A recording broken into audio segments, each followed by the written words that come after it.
Mungkin presentator bisa di.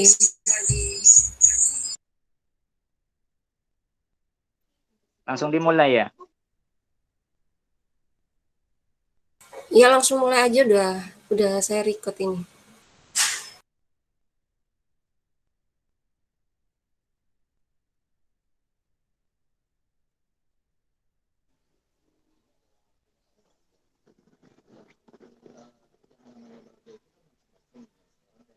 Mulai Mi.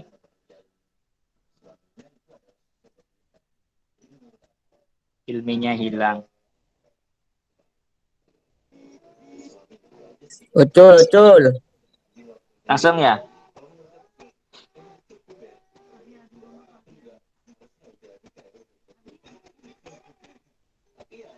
Langsung ya. Monggo Mas. Ucul. Bismillahirrahmanirrahim. Assalamualaikum warahmatullahi wabarakatuh. Waalaikumsalam warahmatullahi wabarakatuh. Sebelumnya kami mohon maaf ya kepada teman-teman karena yang sebenarnya kita libur hari ini kita masuk gara-gara kami tidak siap ya. Karena memang dikira 13 itu adalah kelompok 13 tapi ternyata pertemuan ke-13. Jadi kami kira kami presentasi itu 2 minggu lagi. Karena kemarin masih 11, 9 dan 10. Lah mungkin biar tidak lama-lama saya akan mencoba untuk memaparkan hasil kajian kami bersama dengan teman-teman kelompok Mas Fani dan juga Mbak Hamida terkait dengan studi terhadap analis kitab Tafsir Al-Jami' li Ahkamil Quran karya Al-Qurtubi. Pertama-tama saya akan coba dari biografinya dulu ya. Saya lama tidak menjelaskan biografi. Pertama, dari namanya sendiri beliau memiliki nama Abu Abdillah Muhammad bin Ahmad Al-Qurtubi Al-Ansari Al-Khazraji Al-Andalusi. Beliau termasuk salah satu tokoh yang sangat populer di kalangan akademik ya, khususnya di dalam bidang tafsir ya, karena memang beliau memiliki tafsir yang sangat luar biasa ya, tafsir yang bercorak fikih, yakni tafsir Al-Jami' di Ahkamil Quran. Nah, terkait dengan kelahiran beliau, ini ada kesimpang siuran. Sebenarnya sudah saya jelaskan di video itu. Mungkin kalau teman-teman bisa dibuka. Cuman biar nggak habis kota, saya jelaskan di sini saja. Untuk masalah kelahiran beliau ya, ini tidak ada data yang benar-benar valid ditemukan. Dan itu pengakuan dari muhakkik dari kitabnya beliau. Beliau itu punya kitab namanya At-Tazkirah bi Ahwalil Mauta wa Umuril Akhirah. Itu beliau punya kitab itu. Di dalam kitab itu ada muhakkiknya, dan muhakkik itu kemudian memberikan semacam biografi kan ya, biasa seperti itu, biografi dari pengarang kitab tersebut. Nah, ternyata pengakuan dari muhakkiknya itu tidak ada data atau sejarah terkait dengan Imam Al-Qurtubi secara lengkap. Semuanya itu apa istilahnya? Sedikit-sedikit, lebih-lebih terkait dengan masalah kelahiran. Jadi tidak ada kelahirannya kapan itu nggak diketahui. Cuman kemudian muhakkik tersebut berusaha menelusuri lebih lanjut sebenarnya Imam Al-Qurtubi ini lahir tahun kapan. Nah, ketepatan muhakkik tersebut mendapati sebuah keterangan yang menyatakan bahwa Imam Al-Qurtubi itu punya sosok ayah yang kemudian syahid dibunuh oleh tentara salib Spanyol pada waktu itu. Karena memang Imam Al-Qurtubi ini hidup di masanya dinasti Al-Muwahhidun. Mungkin dulu kalau kita ingat-ingat pelajaran sejarah peradaban Islam, pernah ada dinasti Al-Muwahhidun itu pernah berkuasa di daerah Spanyol ya, di Cordoba. Itu hidup di masa itu. Nah, sedangkan Imam Al-Qurtubi itu hidup di masa Al-Muwahhidun di saat orang-orang tentara-tentara salib pada waktu itu mulai melakukan penyerangan setelah mereka mengalami kekalahan di perang salib itu yang di mana itu? Yang di Timur Tengah itu. Kalah, kemudian ternyata mereka menggalang kekuatan di Spanyol. menggalang kekuatan di Spanyol, sehingga kemudian berhasil memberontak kepada dinasti yang ada di situ. Nah, kebetulan yang ikut berjuang pada waktu itu adalah ayah daripada Imam Al-Qurtubi. Ayahnya beliau itu ikut berperang dan meninggal.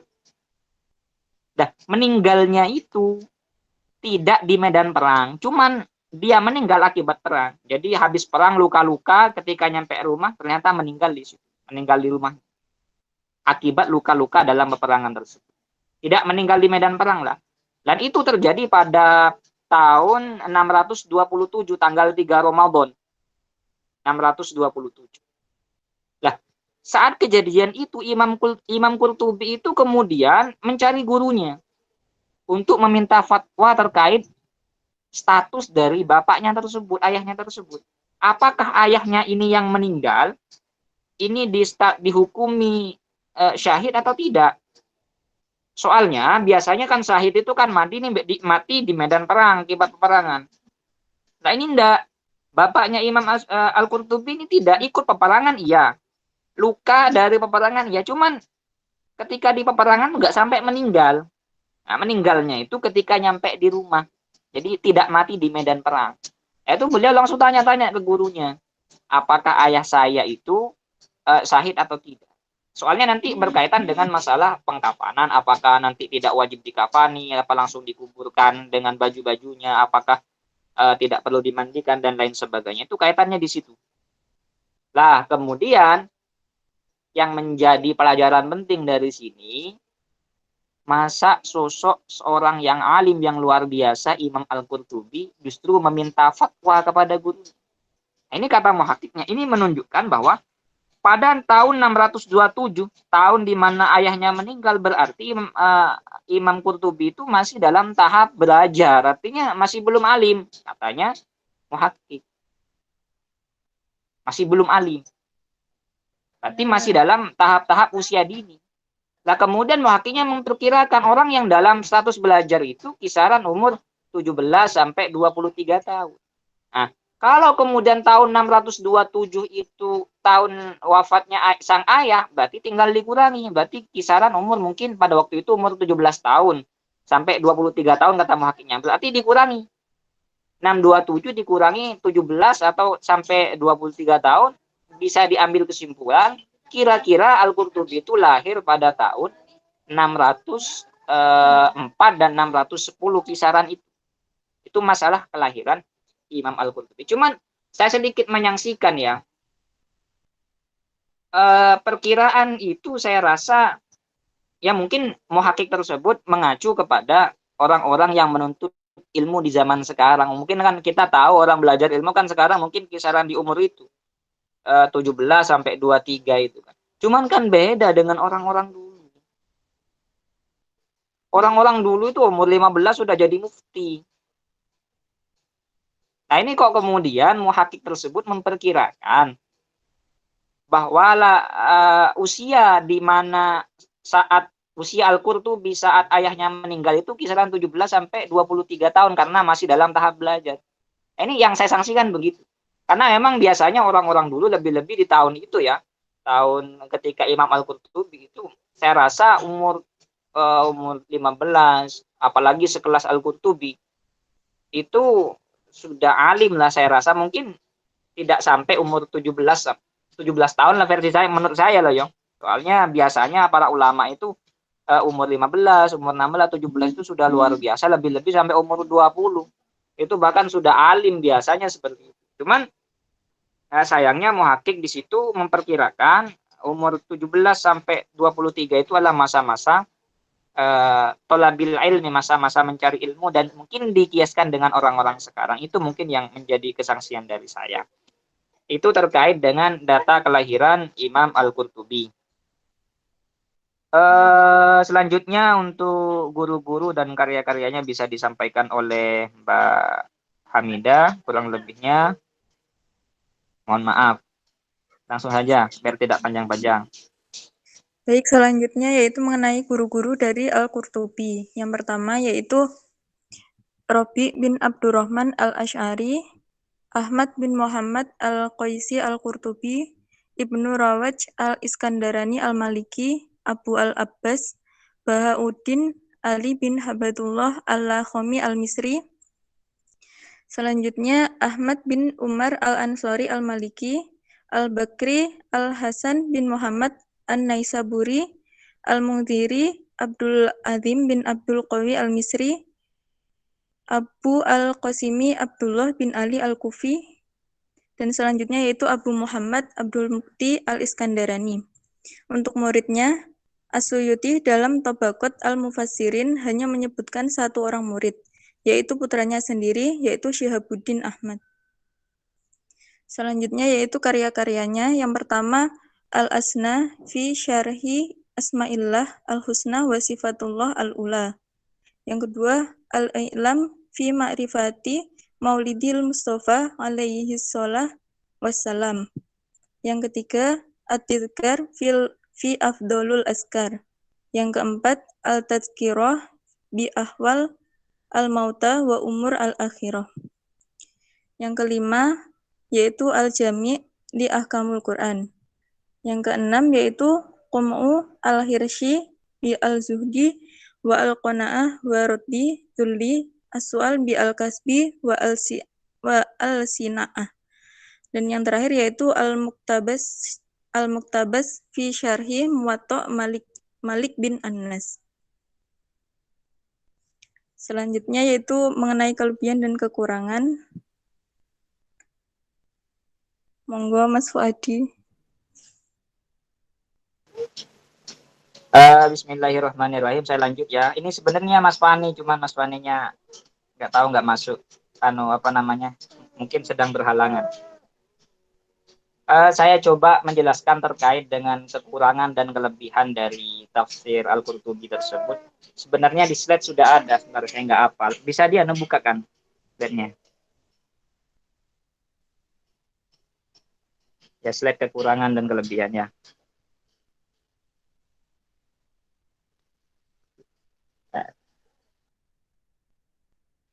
Bentar. Ya, bisa saya buka. Oke, bentar.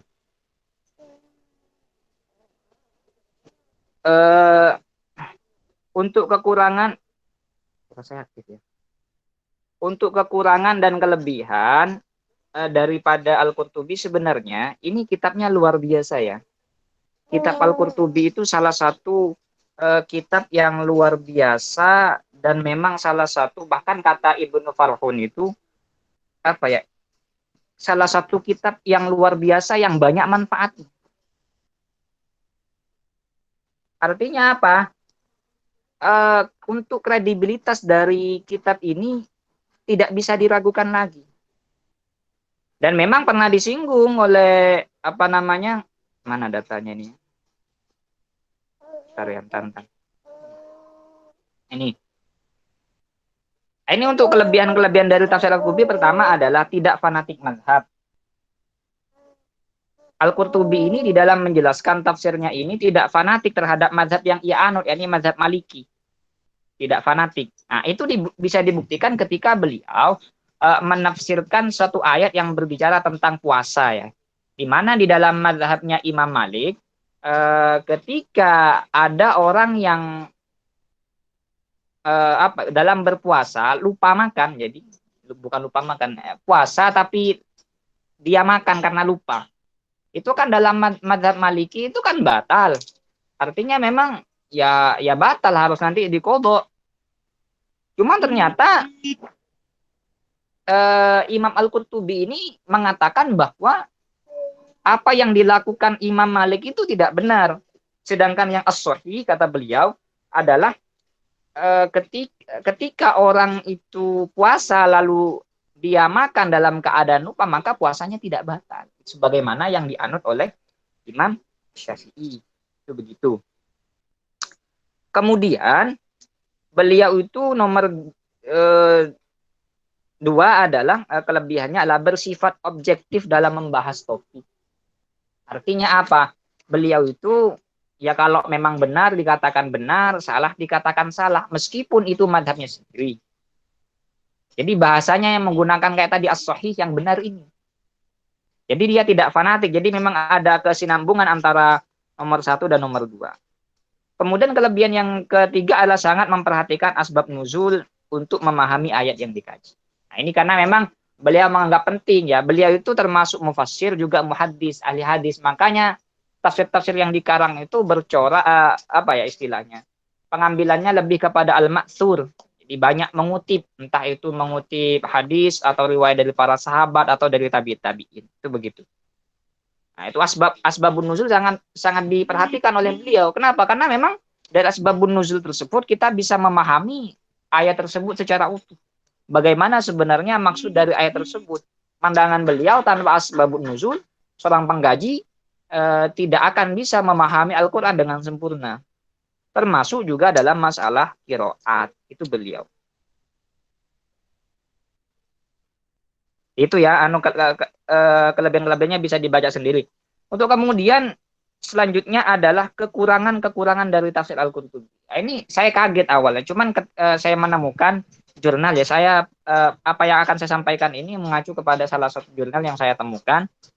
Ternyata memang ada beberapa kekurangan yang dimiliki oleh Al-Qurtubi ya, tafsirnya ya.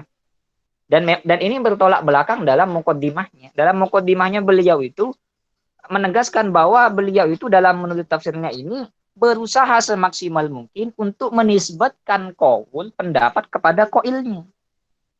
Namun sayangnya di dalam tafsir tersebut beliau justru ada sebagian, tidak semuanya ya, artinya tidak banyak ya, namanya ini kesalahan manusiawi.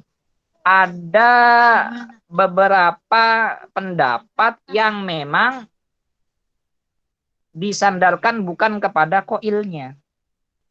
Itu sayangnya di situ ya, itu yang kemudian menjadi suatu kecacatan atau ya bukan cacat sebenarnya, tetap luar biasa, tapi ya tetap bagaimanapun ini merupakan suatu ya hal yang tidak bagus untuk ditampilkan karena memang ada kesalahan pengutipan.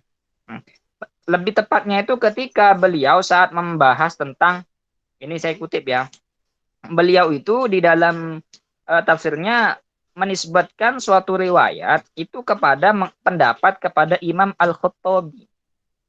Namun ternyata ketika dilacak di dalam kitab Ma'alimus Sunan karya Al-Khattabi, ternyata imam itu bukan pendapat Imam Al-Khattabi. Tapi Imam Al-Khattabi mengutip pendapatnya Al-Ambari. Itu begitu. Jadi Imam Al-Qurtubi ada kesalahan di situ. Kesalahan menyampaikan pendapat. Itu begitu. Kemudian juga beliau itu juga salah menisbatkan hadis kepada perawinya. Nah, itu semisal ini dalam sebuah hadis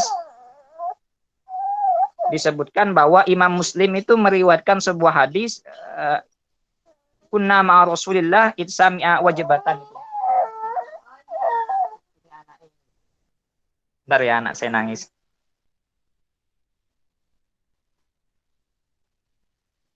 Nah, Imam Muslim di dalam kitab Al-Qurtubi itu Imam Muslim dikatakan bahwa mengutip hadis tersebut dari Imam Abdullah bin Mas'ud. Tapi ketika diteliti di dalam kitab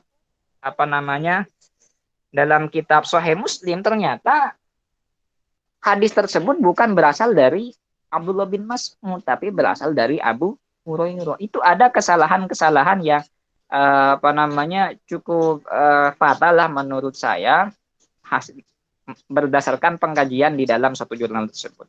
Itu adalah kekurangan dan kelebihan yang dimiliki oleh Imam Al-Qurtubi. Selanjutnya, Mbak. Selanjutnya, saya singkat-singkat saja.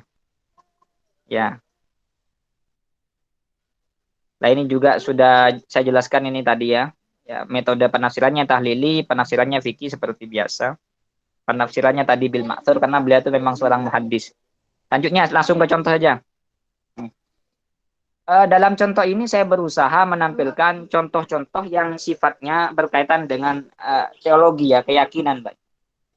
Berkaitan dengan keyakinan karena memang meskipun Al-Qurtubi kitab tafsir ini adalah tafsir fikih, tidak menutup kemungkinan banyak sekali pembahasan teologi yang di sana. Karena memang sekarang tafsir madhabi saya berusaha menampilkan contoh-contoh yang sifatnya teologis. Yang pertama adalah terkait dengan beliau itu, saya paparkan 3 aja ya, karena memang untuk mengindikasi akidah beliau. Dan saya sandingkan dengan 3 kelompok besar, Mu'tazilah, Syiah, dan Wahabi, untuk melihat itu semua. Apakah benar itu beliau itu Mu'tazilah, ataukah Syiah, ataukah Wahabi. Saya cek. Tapi ternyata ketika dalam, saya contohkan saja langsung ya. Pertama, di dalam ayat wa may yuti'illaha war rasula fa ulaika ma'al ladzina an'ama Allahu 'alaihim minan nabiyyin was-siddiqin wasyuhada'i was-shalihin wa hasuna ulaika rafiqa dzalikal fadlu minallahi wa kafa billahi alim. Dalam ayat tersebut itu kan ayat yang berbicara begini. Ulaika ma'al wa may yuti'illaha war rasul, barang siapa yang taat kepada Allah dan Rasulnya. Ulaika ma'al ladzina an'ama Allahu 'alaihim, mereka itu nanti kelak akan bersama orang-orang yang diberi nikmat oleh Allah. Jadi kalau taat pada Allah dan Rasul, nanti di surga itu akan bersama para nabi, para syuhada, dan sholihin. Lah, dzalikal fadlu minallah. Ayat itu mengatakan begitu. Nah, derajat-derajat semacam itu, kata Allah, disebabkan karena fadl dari Allah Subhanahu wa Ta'ala. Nah, ayat ini katanya Al-Qurtubi menolak mentah-mentah paham Mu'tazilah. Nah, ini kemudian mengindikasikan bahwa beliau bukan Mu'tazilah. Kenapa? Karena dalam pandangan Mu'tazilah itu kan salah satu sekte yang sifatnya atau memiliki paham yang Qadariyah ya. Qadariyah itu salah satu paham yang mengatakan bahwa setiap apa yang dilakukan manusia itu tidak ada intervensi dari Allah. Jadi ketika saya contohkan, saya kenyang, ya karena saya makan. Saya mendapatkan ini ya karena saya bekerja. Saya mendapatkan surga ya karena saya taat. Jadi memang apa yang dilakukan oleh, apa yang didapatkan oleh manusia itu benar-benar murni dari pekerjaan manusia itu sendiri tanpa ada intervensi. Itu qadariyah. Jadi gak ada intervensi. Termasuk dalam masalah ini. Derajat yang diterima oleh orang-orang mukmin yang tinggi itu murni dari ketaatan mereka. Nah ternyata apa yang dikatakan Mu'tazilah ini ditolak mentah-mentah oleh ayat ini. Dzalikal fadlu minallah. Fadl ini katanya Allah dari Allah. Ke derajat ini merupakan fadl dari Allah, bukan atas ketaatan mereka. Itu kata Allah. Kan nggak mungkin kan kemudian Allah istilahnya mengada-ngada kan di dalam ayat itu kan ada istilah kabura maqtan indallahi an taqulu ma la taf'alun. Allah sangat benci terhadap orang yang mengatakan terhadap sesuatu yang ia tidak kerjakan. Contoh semisal saya ada teman saya ngasih sedekah kepada orang lain. Tapi kemudian saya bilang saya itu yang ngasih. Nah, itu kabura maqtan indallah, itu begitu. Itu katanya Al-Qurtubi. Termasuk begitu. Dzalikal fadlu minallah. Allah bilangnya keutamaan yang dimiliki oleh orang-orang yang beriman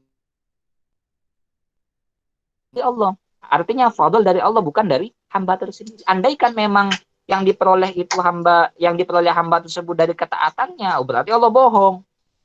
Itu kan begitu. Berarti apa yang dikatakan Mu'tazilah itu keliru, kata Al-Qurtubi. Kemudian selanjutnya, tentang ini masalah Syiah ya. Beliau itu dalam ayat ini, ya ayyuhar rasulu balligh ma unzila ilaika mir rabbik. Ayat ini katanya Al-Qurtubi, qila maknahu azhirut tabligh. Sampaikanlah dakwahmu, tampakkanlah dakwahmu wahai Muhammad. Dulu kan Nabi Muhammad itu kan kalau berdakwah kan apa istilahnya? Sembunyi-sembunyi. Nah, sama Allah diperintahkan untuk tampakkan dakwahnya. Jadi turun ayat ya ayyuhar rasulu balligh ma unzila ilaika. Cuman kata orang-orang Syiah itu dikatakan bahwa Nabi itu pernah melakukan atau menyimpan sesuatu yang Allah wahyukan kepadanya. Jadi tidak disampaikan kepada makhluk. Jadi kata masyai'an tujuannya apa? Taqiyah. Karena memang salah satu ajarannya orang-orang Syiah itu adalah taqiyah. Taqiyah itu menyembunyikan keyakinannya karena ketika berada di tempat-tempat yang minoritas. Syiah semisal ada di Indonesia, ya kemudian dia berbaur, ya dia tutup-tutupi itu. Tidak dia sampaikan kebenaran yang ada, yang ia yakin. Nabi Muhammad pernah melakukan seperti itu, kata Syiah. Dan ini katanya wa hadhil ayat dallat ala fadallat al ayat ala raddi qauli man qala innan nabiyya katama syai'an min amriddin taqiyatan. Nah, dan parahnya lagi kemudian paling bawah selanjutnya, Pak. Selanjutnya. Nah, ini. Beliau itu mengatakan wa qabbahallahu arwawa fi dhahaitu qalu innahu katama syai'an mimma auhallahu ilaihi. Jadi beliau itu sangat benci kepada siapa namanya Syiah ya. Jadi sampai kemudian wa qabbahallahu rawafidh. Ini menunjukkan bahwa ternyata beliau itu sosok Sunni yang luar biasa, yang apa istilahnya? Bukan Syiah. Kemudian selanjutnya terakhir. Nah, ini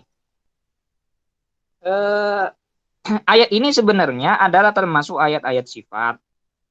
Ayat-ayat sifat. Nah, biasanya ayat-ayat sifat itu terjadi perbedaan di antara para ulama, khususnya orang-orang Sunni dan orang-orang Salafi Wahabi.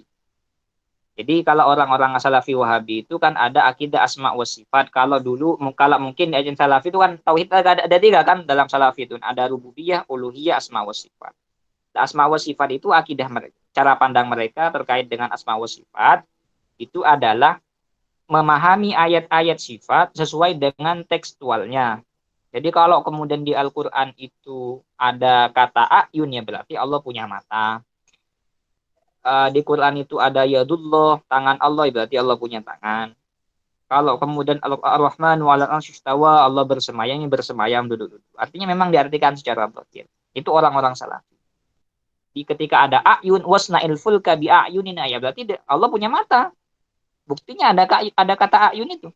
Nah, tapi ternyata dalam tafsir Al-Qurtubi beliau itu menafsiri wasna'il fulka bi ayunina dengan mengutip pendapat Ar-Rabi' bin Anas bi hifdzina iyyaka hifdzaman ya Rabb. Jadi wasna'il fulka dan buatlah perahu ini terkait dengan kasusnya Nabi Nuh ya, bi'ayunina dengan pengawasan kita. Jadi ditakwil. Nah, dari contoh-contoh ini dapat dipastikan bahwa Al-Imam Al-Qurtubi itu salah satu tokoh Sunni, bukan Mu'tazilah, bukan Syiah, juga bukan Wahabi. Itu mungkin yang bisa kami sampaikan, kurang lebihnya mohon maaf. Wassalamualaikum warahmatullahi wabarakatuh. Kalau ada pertanyaan monggo, kalau tidak ada bisa ditutup.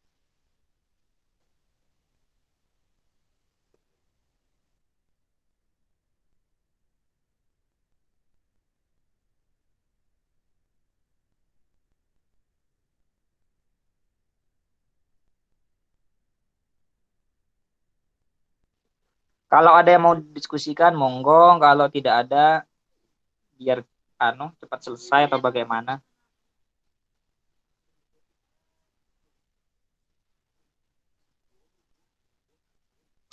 Saya mau bertanya, Mas. Ya. Ini terkait tentang kekurangan tadi.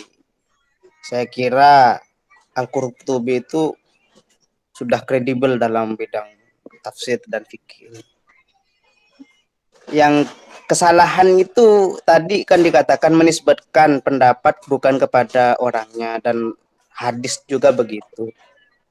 Ini mungkin menarik untuk digaji karena setingkat Al-Qurtubi meskipun manusiawi ya. Setingkat Al-Qurtubi itu ya gimana ya? Mungkin ada alasan lain, mungkin ada penjelasan lain selain kemanusiaan, karena memang manusia, tapi Al-Qurtubi itu tingkatnya sudah profesor lah.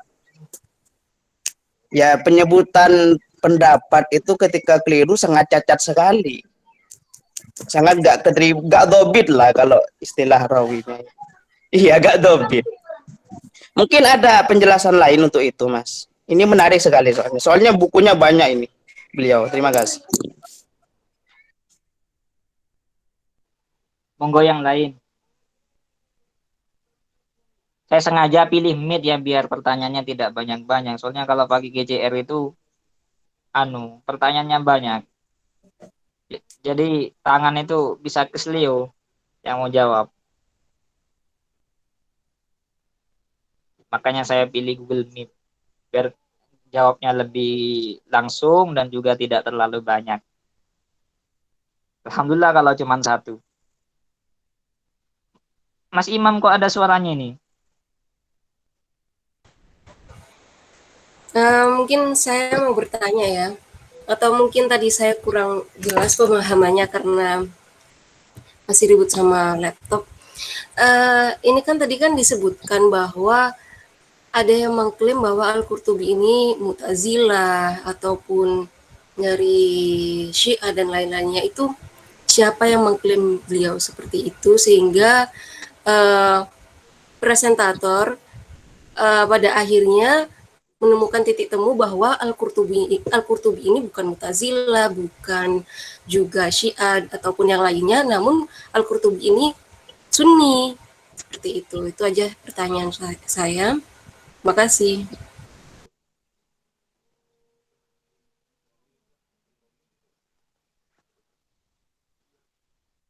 Mungkin ada lagi.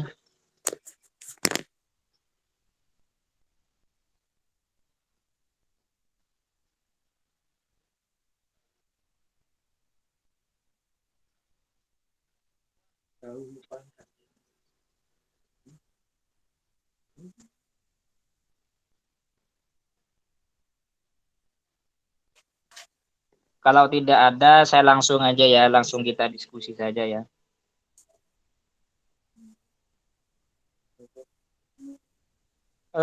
Untuk pertanyaannya Mas Hilmi tadi, kalau saya kemudian masih mencari alasan dan pembelaan terhadap apa yang dilakukan oleh Al-Qurtubi, nanti bukan masuk kekurangan, Mas. Itu begitu. Bisa ditangkap, Ki. Justru karena tidak ada pembelaan itu, saya masukkan dalam ranah kekurangan. Kurangnya di situ. Karena memang ketika dilacak benar-benar seperti itu.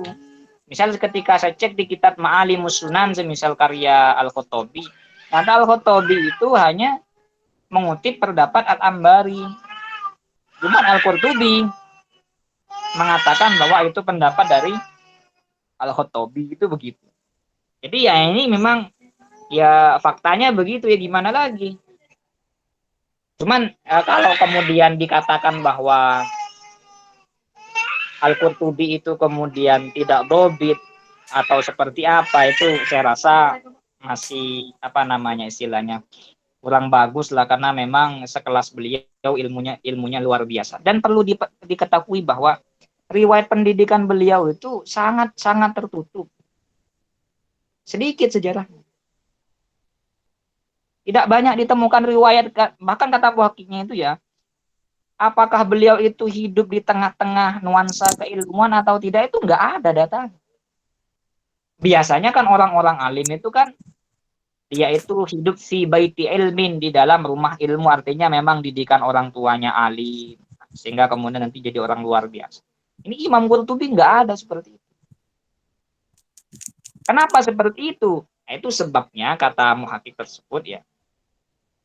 Karena Imam Al-Qurtubi ini ya, ketika masih fi thalabil ilmi ya, tadi itu ketika ayahnya meninggal, itu nggak lama dari itu orang-orang Nasrani itu berhasil menduduki Cordoba dan berhasil mengusir penduduknya ke negara Mesir, termasuk juga ahli ilmi, termasuk juga Al-Qurtubi. Sedangkan Al-Qurtubi pada waktu itu pada fase fi marhalati thalabil ilmi, pada fase mencari ilmu. Nah, biasanya para sejarawan itu kan hanya mencatat orang-orang yang sedang masyhur, semisal tadi di Cordoba. Ya, yang sedang dicatat pada waktu itu orang-orang biografinya yang benar-benar ditulis lah, mereka-mereka yang masyhur, yang terkenal. Ya kalau belum alim ya nggak dicatat. Sedangkan Al-Qurtubi pada waktu itu belum alim, sehingga kemudian tidak masuk catatan.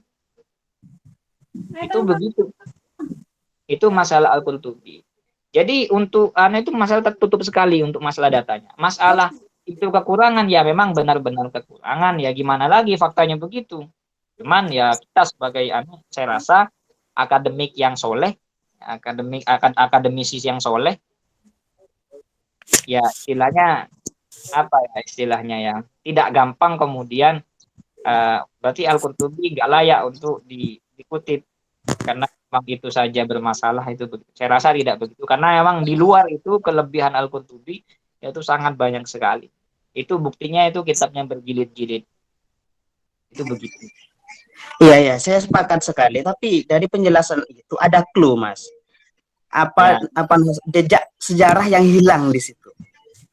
Ada jejak sejarah yang hilang terkait pendidikan sehingga memungkinkan ada data sejarah yang hilang. Mungkin data-data dari buku memang seperti itu. Memang ada kekurangan secara data bukti buku kan seperti itu. Namun ya, sejarah yang hilang itu kan tidak menentukan. Artinya ada konsekuensi yang perlu kita cari di situ. Kenapa ada kesalahan yang dilakukan oleh Al-Qurtubi dalam mengutip itu. Nah, data sejarah yang hilang ini yang mungkin perlu kita kaji di situ. Sehingga kita bisa mengatakan kekurangan itu nggak ada di situ. Saya bukannya maksud fanatik bela-belain ya. Tapi data sejarah yang hilang itu bisa menjadikan bukti. Karena datanya cuma data buku saja. Tidak ada data historis yang diperkeluarkan. Sehingga tidak bisa memungkinkan untuk menjawab, oh ini kurang, oh ini enggak. Seperti itu. Jadi masih ada data yang kurang. Sehingga pendidikan itu tidak terjamah dalam sejarah Al-Qurtubi itu.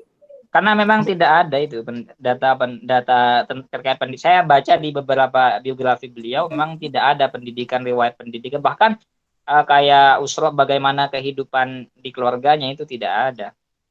Kalau masalah pekerjaan ya, tapi kalau bagaimana proses pendidikan Al-Qurtubi tidak ada. Ya berarti kan data yang sampai sampaikan kurangnya ini hanya sebatas data apa ya, data Di dalam akademik kitabnya. buku. Iya, ya, akademik buku kan seperti itu. Ya ketika Tapi historisnya kan belum. Kita lihat selain makro itu kan ada terkait analisis tafsir, hermeneutika kan harus analisanya di situ, Mas. Untuk melihat kebenaran historisnya. lah itu Seperti itu. nanti saya rasa kalau untuk yang apa namanya istilah itu nanti dibutuhkan ketika untuk menguji pemahaman beliau apakah memang seperti itu. Tapi kalau masalah salah pengutipan ini kesalahannya bukan kepada ya saya rasa ya kalau bukan kesalahan terhadap cara berpikir ya bedakan kesalahan cara berpikir sama salah nulis itu bedanya di situ salah. Jadi ibaratnya begini, kalau kita ngetik itu saya tipu sama apa namanya, sama kesalahan berpikir. Nah, itu yang perlu kita luruskan. Kalau kemudian ada kesalahan berpikir, kita bisa kemudian melacak sejarah historisnya bisa.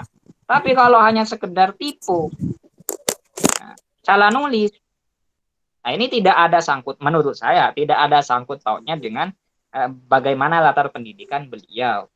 Saya rasa begitu. Tapi kalau kesalahan berpikir lah ini baru kemudian kita harus merujuk kepada apa namanya bagaimana proses pendidikan yang dialami oleh Al-Qurtubi. Saya rasa begitu. Jadi perlu dibedakan kesalahan tipu ya. Saya rasa tipu itu ya tipu cuman ya profesor yang menurut saya ketika ngetik ya bisa saja tipu. Dan itu mungkin sudah biasa lah menurut saya. Artinya bukan hal yang fundamental. Iya benar, tapi tipe itu Mas Fuadi, tipe dalam mengutip itu sangat fatal sekali, gitu loh. Mungkin belum ada Maktabah Syamila dulu. Lah, makanya itu sebenarnya ada kajian. Mungkin saja Al-Qurtubi ketika menerima informasi terkait hadis itu, mungkin dari satu orang atau bagaimana. Kan itu nanti jejak pendidikannya dikaji lagi di situ. Guru-gurunya nanti kan, kenapa kok seperti itu? Kan jejak pendidikannya masih sedikit. Tipe dalam kasus ini itu cacat sekali loh. Apalagi sekelas Al-Qurtubi. Seperti itu. Maksud saya itu seperti itu. Mungkin begitu. Ya memang faktanya ada kekeliruan nih Pak. Ya lanjut saja. Kalau hadis mungkin kalau hadis ini kalau hadis mungkin bisa saja kayak tadi Imam Muslim kan kata Al-Qurtubi dapat dari Ibnu Mas'ud, Abdullah bin Mas'ud. Tapi sebenarnya ketika dilacak Imam Muslim dapatnya dari Abu Hurairah. Bisa saja ini bisa dibenarkan mungkin pendapatnya Al-Qurtubi, artinya bisa saja Imam Muslim itu punya dua jalur. Dari Ibnu Mas'ud sama Abu Hurairah, bisa saja seperti itu, bisa ditoleransi. Tapi kalau masalah ketika mengutip tokoh, nah ini yang kemudian menurut saya ada kesalahan yang benar-benar di situ. Kalau yang masalah hadis tadi, soalnya hadis itu perawinya banyak ya. Jadi ketika Imam Muslim kemudian Al-Qurtubi mengatakan bahwa Imam Muslim ini dapat dari Ibnu Mas'ud, sedangkan dalam kitab aslinya itu dapat dari Imam Abu Hurairah, bisa saja Al-Qurtubi itu menemukan keterangan lain bahwa Imam Muslim itu dapatnya dari Ibnu Mas'ud. Soalnya apa? Hadis kan kadang satu imam itu dapat dari dua guru yang berbeda. Bisa saja. Tapi kalau masalah tokoh tadi mengutip pendapatnya Al-Khattabi ya. Jadi mengatakan bahwa Imam Al-Khattabi mengatakan bla bla bla. Nah, ini ketika dicek di kitabnya Imam Al-Khattabi, ternyata Al-Khattabinya juga mengutip Al-Anbari. Nah, ini mungkin yang menurut saya sedikit bermasalah. Udah lanjut.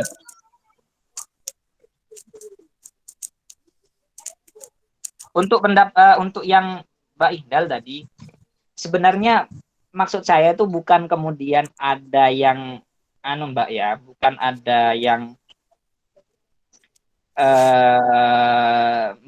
mencurigai Al-Qurtubi sebagai sosok Mu'tazili atau Syi'i atau Salafi, tidak. Saya menampilkan itu sebenarnya dalam rangka ingin menunjukkan kesunnian beliau. Itu begitu.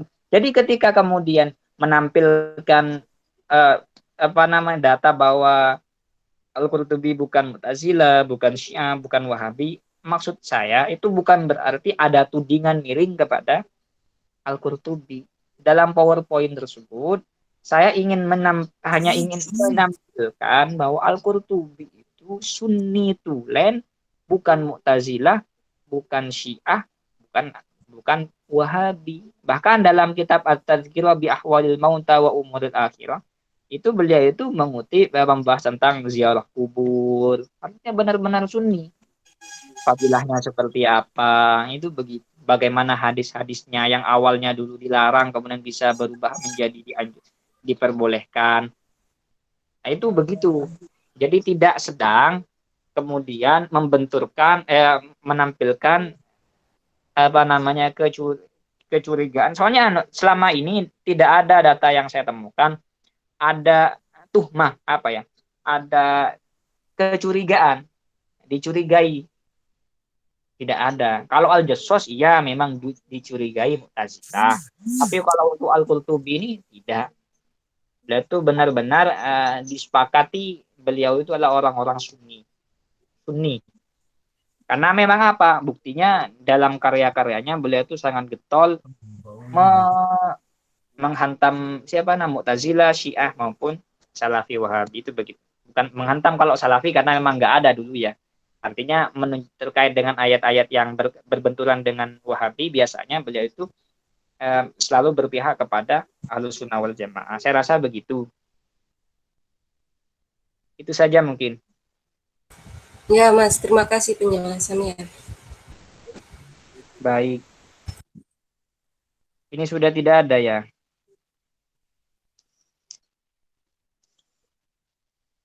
Nggak ada mungkin.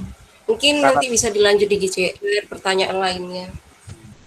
Kalau sudah ditutup jangan ditambah lagi, Pak. Iya, Kan kayak pertemuan lalu. Kan sudah di luar jam kuliah kan ditutup biasanya pertanyaannya.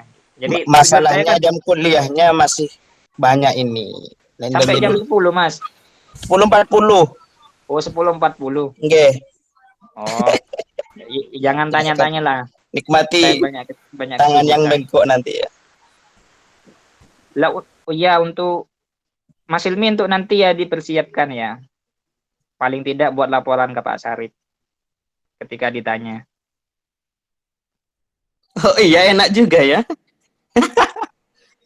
Ya buat ya paling Ya. tidak buat laporan ke Pak Syarif Iya. nanti. Biar Berarti nggak nggak usah masuk. ya masuk saja, cuman kita diskusi sebentar. Kalau memang ya memang bagus dilanjut. Cuman buat nanti kan apa namanya ke Pak Syarif itu biar ketika ditanyakan kan saya yang nggak enak kalau kemudian nggak aktif. Ya itu kan sampean asistennya Mas, urus sampean aja.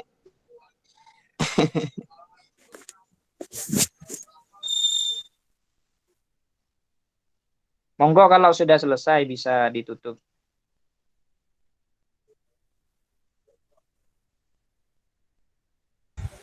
Mungkin Mbak Hamidah Sudah nggak yang ada ya? tutup.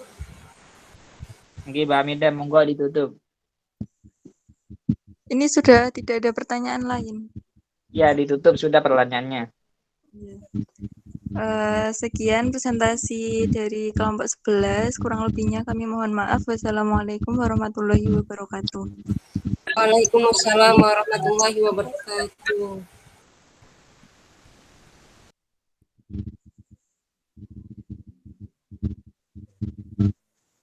Waalaikumsalam warahmatullahi wabarakatuh.